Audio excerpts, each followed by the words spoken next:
Hello dear friends, subscribers and guests on my channel. In this video I want to show and tell you how to check liked reels on Facebook. Please put your like, subscribe to my channel and share this video with your friends. And let's get started. So first we need to go to Facebook application. After that click menu and here click see more and click reels.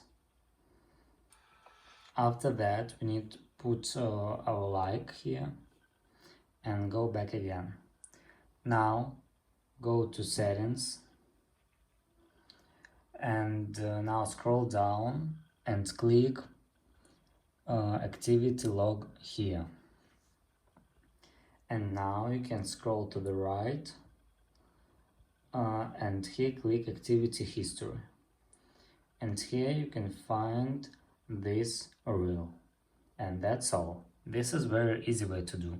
If you enjoyed this video and found it helpful, please put your like, subscribe to my channel and share this video with your friends. Bye bye everyone, see you later.